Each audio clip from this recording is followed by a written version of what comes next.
The Spy can kill any class with one backstab, is able to disguise and blend in with the enemy team, and can straight up become invisible. Spy is a god! But does he really need it? The Demo Knight was made for medieval mode, but Spy doesn't care much about losing his primaries either.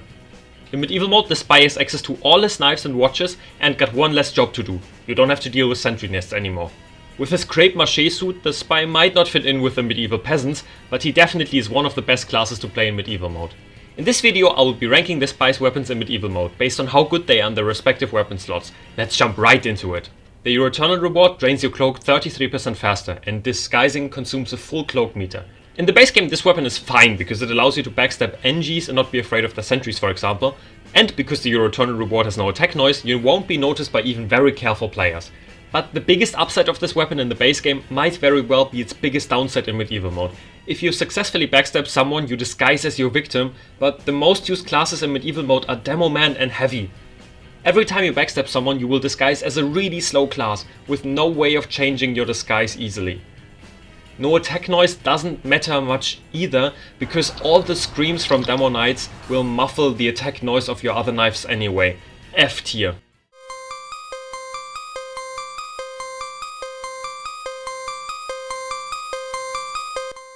The Deathbringer only allows you to cloak once you took damage. Its biggest upside is the gained damage resistance. This way you can kinda counter Demo Knights, because their shield bash will trigger the Deathbringer's damage resistance and you will not die to their crit. The decloak sound is so loud that even the Demo Knight's screams can't muffle it though, and the Groot Keep is really small, so whenever you decloak you will telegraph your position to all enemies. If you are a very good Spy player, the Deathbringer might be for you. If you're not, then it's not worth trying it out. D tier. The Spicicle has the very useless upside that once you are hit with fire you will gain some fire protection. I say very useless because only 2 weapons in medieval mode can actually set you on fire, and one of them instantly kills you anyway.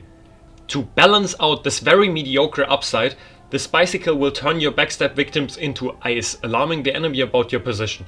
Best run in combination with the Deathbringer if you want to have your opponent know your position all the time. You can add a noisemaker as well. In addition, the Spicicle is the only knife that doesn't have a taunt kill, and the taunt kill is pretty good, so it's a shame that you miss out on it.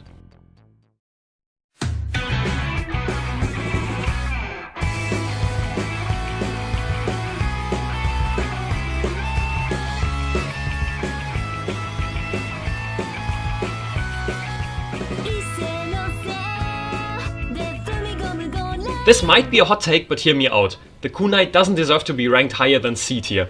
Reducing your health to 70 is just so bad.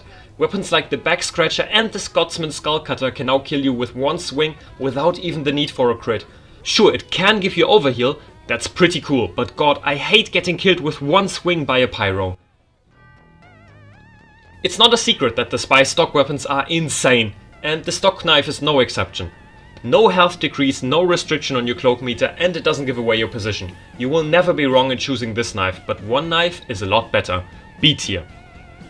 The Cloak and Dagger is the first watch that can make you turn invisible on demand. Its big upside: you can theoretically stay hidden for an infinite amount of time as long as you don't move. This does not come up often though. Its downside: you cannot refill your cloak when picking up ammo boxes while cloaked, and picking up ammo boxes will give you 35% less cloak. Ammo boxes are everywhere, it's a shame that you get less or no cloak from picking them up. Decent watch, but there is a far better watch. A tier. The Invis watch is insane, another great Spy stock weapon. Remember those downsides I mentioned with the Cloak and Dagger? The Invis watch doesn't have those. Cloak on demand and stay hidden for practically infinite time by picking up ammo boxes while still being able to move around the map. Simply the best watch to pick. Far better than the other watches. S tier. The Big Earner lowers your health to 100, but in return gives you a speed boost and a bit of cloak whenever you kill someone. Lowering your health to 100 means you cross some damage thresholds, but not many. The Huntsman can now one-shot you with a body shot, and a splendid screen charge with 2 heads will kill you as well. I cannot stress how much I don't care about this downside though. A speed boost is one of the best upsides a weapon can have and allows for insane chain steps. Because Demo Knights and Heavies are all around the map, it's super easy to get a few fast steps in a row using the Big Earner, and it even triggers if you kill someone without using a backstab. This knife is great and my only choice to play in medieval mode, and the gained back cloak even makes this playable with the Dead Ringer. Big Earner and Invis Watch are my certified recommended loadout for medieval mode, because it's just so good. S tier. This is the tier list for the Spy. As a Spy main I might be biased, but I think that the Spy is the second best class to play in medieval mode, only behind the Demo Knight. Any knife can kill any class with one swift backstab. The Spy gets to keep his high speed, while other classes like the Soldier are way less mobile in medieval mode, and this sneaky Frenchman can still benefit from his cloak and disguises. My next video will be about the Heavy. I am currently moving, so that one might take a bit longer to edit. Until then, enjoy the summer update and stay safe.